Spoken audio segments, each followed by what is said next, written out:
What's up guys, Random Razor here with another tech video for you guys today, and today we're going to check out the OtterBox statement case for the iPhone X. So of course, without further ado, let's slice this open, slap it on the iPhone, and give you guys my quick in-depth review. The statement case was the only missing case from my OtterBox lineup of case videos that I did a few months ago, particularly because this wasn't available from OtterBox and only directly from Apple at the time. The statement case was a pretty popular case I reviewed for the iPhone 7 and 8, and now they brought it for the iPhone X with no changes, which I'm pretty happy about.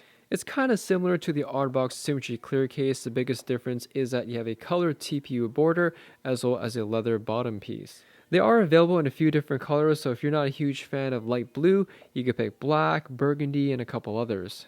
Like the Symmetry case, it is a snap-on style case. I usually go button side first, and it just pops in place like so, and you're all set to go. So take a quick overview of this case and what it has to offer. Starting off with the front here, we do have an excellent amount of top protection with the TPU material wrapping around the entire border of the phone. On the other side here, you have covers for your volume rockers. They're pretty easy to press and still feel like actual buttons. And right next to that, you have a large cutout for the vibrate switch. On the bottom, you have 3 individual cutouts for the stereo speakers, mic, and lightning ports. And finally, on the back side here, you have a cutout for your dual camera and flash, and crystal clear back to show off the Apple logo as well as the color of your phone.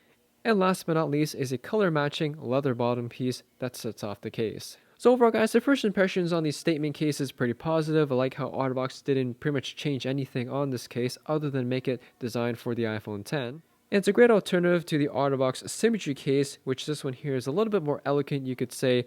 And for those of you who are in a more professional environment, if you want something a little bit more luxurious, but not as fancy as a folio style case. That being said, you probably want to consider the burgundy or black model for that type of environment. Here's a quick look at the black model here, which is for the 7 Plus and 8 Plus, just to give you guys an idea what the black one looks like compared to the blue.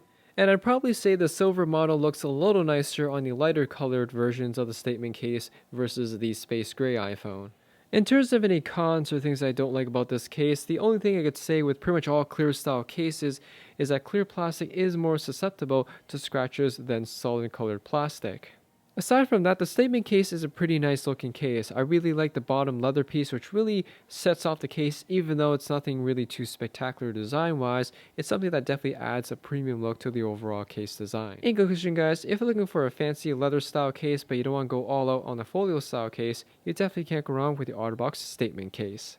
Anyways, thanks for watching guys. Hope you all enjoyed the video, and if you have any questions or comments about this case, ask me in the comment section there down below. Hit that like button as always helps me out, and I'll see you all in the next video.